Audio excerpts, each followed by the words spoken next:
भदोही जिले के नंबर 1 सत्यम news web TV में आपका स्वागत है। सुप्रभात, आदाब, नमस्कार। आप देख रहे हैं भदोही जिले की खबरें और आपके बीच हाजिर हूं मैं नसीर कुरैशी। आइए खबरों की शुरुआत करते हैं इस बड़ी व अहम खबर से। भदोही शहर कोतवाली इलाके के एक मोहल्ले की रहने वाली युवती ने पड़ोस के ही युवक पर बदसलूकी व गंदी हरकत करने का आरोप लगाया है। हालांकि घटना को लेकर तरह तरह की चर्चा व्याप्त रही। युवती की शिकायत पर यूपी डायल 112 पुलिस मौके पर पहुंची थी। हालांकि युवक व युवती के परिवार वालों के बीच हुई बातचीत के दौरान कुछ लेन देन के बाद सुलह समझौते जैसा मामला चल रहा था। युवती के शिकायत के बाद आरोपी युवक फरार बताया गया है। पुलिस जांच पड़ताल के लिए आरोपी युवक के घर भी पहुंची थी। घटना को लेकर इलाके में तरह तरह की चर्चा व्याप्त है और तमाशबीनों की भीड़ जमा हो गई थी। गर्मी बढ़ने के साथ साथ आवारा कुत्तों का भी आतंक भदोही जिले में बढ़ गया है। बावजूद ऐसे पागल व आवारा कुत्तों को पकड़ने के लिए भदोही जिला प्रशासन द्वारा कोई भी योजना नहीं तैयार की जा रही है, जिससे आए दिन लोग इन पागल कुत्तों के शिकार हो रहे हैं। अकेले अगर हम भदोही जिले के औराई CSC के आंकड़ों पर गौर करें तो बढ़ते गर्मी के बीच पागल कुत्तों के काटने का आंकड़ा काफी चौंकाने वाला है। औराई CSC के अधीक्षक डॉक्टर अमरीश सिंह के मुताबिक अकेले CSC औराई पर प्रतिदिन 50 से 60 कुत्ता काटने के इंजेक्शन लगवाने वाले मरीज पहुंच रहे हैं। प्रतिदिन 50 से 60 लोगों को औराई CSC पर रेबीज के इंजेक्शन लगाए जा रहे हैं। इससे साफ जाहिर होता है कि औराई इलाके में आवारा पागल कुत्तों का आतंक गर्मी में काफी बढ़ गया है। अक्सर सुर्खियों में रहने वाली नई बाजार पुलिस पर एक और बड़ा आरोप लगा है। गुलौरा गांव में सुविधा शुल्क लेकर नई बाजार पुलिस पर हरा पेड़ कटवाए जाने का आरोप लगा है। इस संबंध में शिव प्रकाश ने DFO सहित भदोही जिले के उच्चाधिकारियों को एक शिकायती पत्र देते हुए कहा कि एक विवादित भूमि पर मौजूद हरे पेड़ को सुविधा शुल्क लेकर नई बाजार पुलिस द्वारा कटवाया जा रहा है, जबकि उस भूमि पर यथा स्थिति बरकरार रखने के लिए न्यायालय से स्टे भी है। बावजूद नई बाजार पुलिस सुविधा शुल्क लेकर हरे पेड़ों की कटाई करवा रही है। पेड़ की कटाई की सूचना मिलते ही वहां पहुंचे लोगों ने जमकर हंगामा भी किया और पेड़ काट रहे वन माफिया भाग खड़े हुए। शिव प्रकाश की शिकायत पर यूपी डायल 112 पुलिस भी मौके पर पहुंची थी। शिकायती पत्र देते हुए पूरे मामले की जांच कराए जाने की मांग की गई है। कोइरौना थाना इलाके के बनकट उपरवार गांव में मकान के मेन गेट का ताला तोड़कर भीषण चोरी की घटना को अंजाम दिया गया है। चोरों ने आराम से मकान के सभी कमरों को खंगाला है। पीड़ित परिवार द्वारा लाखों रुपए के सामान चोरी होने की बात बताई गई है। इस संबंध में गृह स्वामी गोविंद मुरारी का कहना है कि परिवार के सभी सदस्य मकान में ताला बंद कर मुंबई गए हुए थे। जब घर पहुंचे तो मकान के मेन गेट का ताला टूटा हुआ था। कमरे का सामान बिखरा पड़ा था। जेवरात सहित अन्य सामान गायब थे। सूचना देने के बावजूद सीतामढ़ी चौकी से मात्र 2 पुलिसकर्मी पहुंचे थे, जिससे नाराज ग्रामीण मुकदमा दर्ज कराने की मांग को लेकर कोइरौना थाने पहुंच गए, जहां थाना अध्यक्ष चित्रकूट पुरी ने शीघ्र खुलासा करने का आश्वासन देकर पीड़ित परिवार व ग्रामीणों को लौटा दिया है। चोरी की घटना से गांव में सनसनी फैली हुई है। कोइरौना थाना इलाके के धनतुलसी गांव में विद्युत तार में हुई शॉर्ट सर्किट के चलते 3 मड़हे जलकर खाक हो गए हैं। सभी मड़हे में पशु बंधे हुए थे। किसी तरह ग्रामीणों ने मड़हे में बंधे पशुओं को बाहर निकाला। सूचना पर कोइरौना पुलिस पहुंची थी।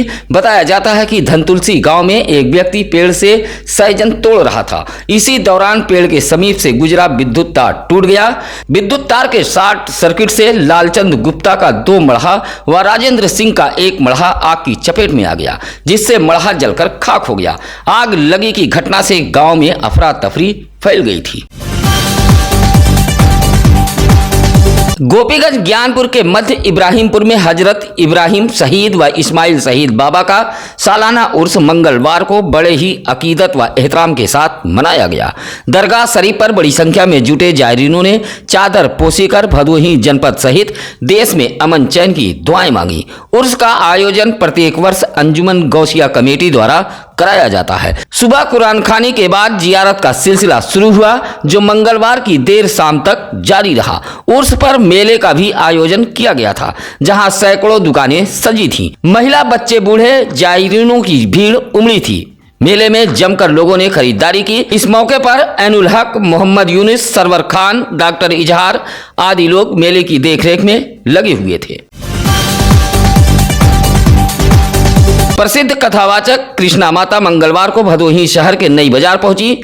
7 दिवसीय प्रवचन को लेकर मंगलवार को नई बाजार के काली माता मंदिर से भव्य कलश यात्रा निकाली गई। कलश यात्रा में बड़ी संख्या में लोग शामिल रहे। कलश यात्रा में डीजे व ढोल मजीरा भी शामिल रहा, जहां मंगलवार से ही 7 दिवसीय संगीतमय प्रवचन का शुभारंभ हुआ। कलश यात्रा को नई बाजार नगर में भ्रमण कराया गया। इस मौके पर विनय उमर, दिलीप गुप्ता, राजू मुदनवाल, उमेश विश्वकर्मा आदि मौजूद रहे। सुरियामा थाना परिसर में मंगलवार को नवरात्रि, रामनवमी व रमजानुल मुबारक को लेकर शांति समिति की बैठक की गई है। बैठक में दोनों समुदाय के लोग मौजूद रहे। सुरियामा थाना परिसर में एडिशनल एसपी राजेश भारती की अध्यक्षता में बैठक संपन्न हुई है। एडिशनल एसपी ने दोनों समुदाय के लोगों से कहा कि रामनवमी और रमजान शांति और सौहार्दपूर्ण वातावरण में मनाएं। इस मौके पर सीओ भदोही सहित चेयरमैन सुरियामा गोरेलाल कन्नौजिया, प्रेम बाबू, आशीष उपाध्याय व थाना अध्यक्ष सुरियामा भुवनेश्वर पांडे मौजूद रहे। आने वाले दिनों में भदोही जिले का पारा 39 से 41 डिग्री सेल्सियस के बीच देखा जा सकता है। यह जानकारी ग्रामीण कृषि मौसम सेवा केंद्र भदोही द्वारा दी गई है। राजस्थान व उत्तरी मध्य प्रदेश में लू के प्रभाव का असर उत्तर प्रदेश के साथ भदोही जिले में भी देखने को मिलेगा। आंधी की भी संभावना जताई गई है। इस दौरान किसान भाइयों को सलाह दी जाती है कि बढ़ती गर्मी व लू चलने जैसे मौसम को देखते हुए फसलों की कटाई व मड़ाई के दौरान लू से अपने को सुरक्षित रखें। भदोही शहर के गजिया ओवरब्रिज का निर्माण कार्य लगभग अब अंतिम दौर में है। कार्यदायी संस्था के जिम्मेदारों के मुताबिक 1 या 2 अप्रैल से ओवरब्रिज पर आवागमन शुरू हो जाएगा और वाहन ओवरब्रिज से रफ्तार भरेंगे। आपको बता दें कि लंबे समय से ओवरब्रिज निर्माण कार्य को लेकर लोगों को इंतजार था। इससे भदोही शहर में भीषण जाम की समस्या से भी लोगों को दो चार होना पड़ रहा है। ऐसे में अगर ओवरब्रिज निर्माण कार्य को पूरा कर आवागमन शुरू करा दिया जाता है तो भदोही शहर में होने वाले जाम से हद तक निजात मिलने की उम्मीद है। सुरियामा थाना इलाके के नजरपुर निवासिनी शकुंतला देवी ने एसपी को एक शिकायती पत्र देते हुए सुरियामा पुलिस पर बड़ा आरोप लगाया है। कहा कि सुरियामा पुलिस ने एक विवाद को लेकर रामचंद्र मौर्य, दीपक रोशन, सूरज आदि के खिलाफ कई धाराओं में मुकदमा दर्ज किया था, लेकिन अब सुरियामा पुलिस विवेचना के दौरान धारा 354 खाको निकालने का षड्यंत्र रच रही है। पीड़ित परिवार ने एसपी को शिकायती पत्र देते हुए निष्पक्ष विवेचना कराए जाने की गुहार लगाई है। पीड़ित पक्ष अपने पूरे परिवार के साथ एसपी दरबार पहुंचकर यह गुहार लगाई है। कोरोना थाना इलाके के गंगा किनारे मवैया थान सिंह गांव में कल्लू माझी के रिहायशी मढ़े में आग लग गई है। कल्लू माझी के पुत्र अजय माझी की 12 मई को शादी थी। इसी रिहायशी मढ़े में शादी का सामान भी रखा हुआ था, जिसमें साड़ी, आभूषण सहित नकदी मौजूद था। सब कुछ आग की भेंट चढ़ गया है। आग लगी की घटना से परिवार के लोग सदमे में हैं। बताया जाता है कि चूल्हे की उठी चिंगारी से यह आग लगी है। किसान कल्लू माझी की पुत्री रूपा खाना बना रही थी, तभी चूल्हे से उठी चिंगारी ने रिहायशी मढ़े को आग की चपेट में ले लिया है। मढ़े में रखा 10,000 नगद सहित शादी का सारा सामान जलकर खाक हो गया है। गृहस्थी का सामान व राशन भी आग की भेंट चढ़ गया है।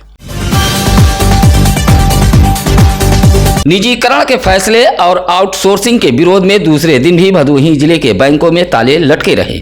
अगर हम स्टेट बैंकों की बात छोड़ दें तो अधिकतर बैंकों में ताले लटके रहे, जिससे बैंकिंग कारोबार काफी हद तक प्रभावित हुआ है। बैंकों में ताला लटका होने के कारण लोगों का रुख एटीएम की तरफ हुआ, जहां एटीएम भी जवाब दे गए। भदोही जिले के गोपीगंज, औराई, ज्ञानपुर, कोयराना, सुरियामा, भदोही, चौरी, ऊज जैसे इलाकों के बैंक हड़ताल के चलते बंद रहे, जिससे खाता धारकों को भारी मुसीबत का सामना करना पड़ा। भदोही जिले में करोड़ों का लेन देन प्रभावित हुआ है। भदोही जिले के विद्युत विभाग के अधिकारियों की लापरवाही व ट्रांसफार्मरों के खराब रखरखाव के चलते आसपास घास फूस उगाए हैं। ऐसे में इस भीषण गर्मी में एक छोटी सी चिंगारी भी इन ट्रांसफार्मरों को अपनी चपेट में ले रही है। ट्रांसफार्मरों से निकलने वाले आयल व गर्मी से सूख चुके घास फूस बेहतर विद्युत व्यवस्था के लिए मुसीबत बने हुए हैं। ऐसा ही एक मामला मंगलवार को भदोही शहर के Gyanpur road Barbaspur telephone exchange के समीप देखने को मिला। ट्रांसफार्मर के समीप उगे घास फूस से आग लग गई, जिससे धू कर ट्रांसफार्मर भी जल गया और इलाके की विद्युत आपूर्ति ठप हो गई। ट्रांसफार्मर में आग लगने से आसपास के लोग सहम गए। यह विद्युत विभाग के जिम्मेदार अधिकारियों की लापरवाही नहीं तो और क्या है। औराई इलाके के वासुदेवपुर निवासिनी चिंता देवी ने औराई पुलिस सहित एसपी को एक शिकायती पत्र देते हुए गांव के कुछ लोगों पर खेत में रखे गेहूं के बोझ में आग लगा देने का आरोप लगाया है। कहा कि गेहूं जलाने का जब परिवार के लोगों ने विरोध किया तो लाठी डंडे से मारपीट कर घायल कर दिया गया। औराई पुलिस से शिकायत के बावजूद भी कोई कार्रवाई नहीं हुई। चिंता देवी ने दिए गए शिकायती पत्र में कहा कि मारपीट में उसका देवर विजय कुमार गंभीर रूप से घायल है और जिला अस्पताल में जिंदगी और मौत के बीच जूझ रहा है। पत्र देते हुए चिंता देवी ने कार्रवाई की मांग की है। एमएलसी चुनाव को लेकर समाजवादी पार्टी ने मंगलवार को सपा जिलाध्यक्ष विकास यादव के नेतृत्व में एक बैठक की है। यह बैठक भदोही शहर के अजमुल्ला चौराहा स्थित सपा जिलाध्यक्ष विकास यादव के आवास पर संपन्न हुई है। बैठक में प्रधान बीडीसी चेयरमैन से परिचय भी कराया गया, जहां सपा जिलाध्यक्ष विकास यादव ने कहा कि यह चुनाव आपके मान सम्मान वाला चुनाव है, ऐसे को चुने जो आपकी बातों को सदन में रख सके। इस मौके पर पूर्व सपा जिलाध्यक्ष आरिफ सिद्दीकी, हृदय नारायण प्रजापति, सुरेंद्र यादव, धर्मेंद्र मिश्रा आदि मौजूद रहे। औराई इलाके के बैराखास गांव में ग्राम पंचायत द्वारा बनवाए गए खड़ंजे पर कुछ लोगों द्वारा अतिक्रमण कर रास्ते को रोक दिया गया है, जिससे परेशान बैराखास निवासी धर्मेंद्र उपाध्याय की पत्नी सुनीता उपाध्याय ने डीएम को एक पत्र देते हुए कार्रवाई की मांग की है। कहा कि गांव के ही कुछ लोग ग्राम पंचायत द्वारा बनवाए गए खड़ंजे पर चहारदीवारी उठाकर अतिक्रमण कर रहे हैं। खड़ंजे पर किए जा रहे अतिक्रमण से सरकारी एम्बुलेंस सहित यूपी डायल 112 पुलिस के वाहन पहुंचने में भी परेशानी होगी। शिकायती पत्र देते हुए अतिक्रमण को रोके जाने की मांग की गई है। बिहार के अररिया का एक नाबालिग 12 वर्षीय अबू तालिब नामक किशोर औराई चौराहे से चाइल्ड लाइन के आनंद पाल ने औराई पुलिस के सहयोग से बरामद किया है। इसकी जानकारी किशोर के परिजनों को लगी, जहां किशोर को न्यायालय बाल कल्याण समिति ज्ञानपुर के समक्ष पेश किया गया। किशोर की मां बीबी अर्शिला ने समस्त अभिलेख दिखाते हुए बच्चों को सुपुर्द करने की मांग की, जहां न्यायपीठ के अध्यक्ष पीसी उपाध्याय के समक्ष प्रस्तुत करते हुए किशोर की काउंसलिंग कराई गई। उसके बाद नाबालिग किशोर को उसके परिजनों को सुपुर्द कर दिया गया। इस मौके पर डॉक्टर पंकज मालवीय, अजय प्रताप सिंह, विनय पाठक, निर्मल पाल आदि मौजूद रहे। ज्ञानपुर कोतवाली पुलिस पर चकडोडर की पशुपालक शीला देवी ने विपक्षियों के साथ पर जबरन सुलह समझौता कराए जाने का आरोप लगाया है। पशुपालक शीला देवी ने एसपी को एक शिकायती पत्र देते हुए कहा कि गांव के ही कुछ लोगों ने उसका पशु चुरा लिया था। अब जब मामले का खुलासा हो गया तो ज्ञानपुर कोतवाली पुलिस कार्रवाई के बजाय पीड़ित परिवार पर दबाव डालते हुए धमकी देकर सुलह समझौता कराने की बात कह रही है। एसपी को शिकायती पत्र देते हुए पशुपालक पीड़ित शीला देवी ने कार्रवाई की मांग की है। गोपीगंज नगर के बाबा बड़े शिव धाम में होली मिलन समारोह का आयोजन किया गया था। महाआरती के बाद होली मिलन समारोह का आयोजन किया गया, जहां बाबा बड़े शिव मंदिर को भव्य रूप से सजाया गया था। इस दौरान एक दूसरे को अबीर गुलाल लगाकर होली की बधाई दी गई। होली मिलन समारोह में बड़ी संख्या में महिला, पुरुष, बूढ़े, बच्चे शामिल रहे। होली मिलन समारोह के समापन के बाद प्रसाद का वितरण किया गया। इस मौके पर दीपक मोदनवाल, सुनील अग्रहरी, बाबा जायसवाल, विजय गुप्ता आदि मौजूद रहे। सत्यम न्यूज वेब टीवी की खबरें अगर अच्छी लगे तो लाइक, कमेंट व खबरों को शेयर जरूर करें। साथ ही अगर आप हमारे चैनल पर अभी नए हैं तो भदोही जिले की खबरों को सबसे पहले पाने के लिए चैनल को सब्सक्राइब करें। फिलहाल आज के लिए बस इतना ही। कल फिर होगी कुछ अहम खबरों के साथ मुलाकात। नमस्कार, आदाब। ताजा खबरों के लिए सत्यम न्यूज को सब्सक्राइब करें।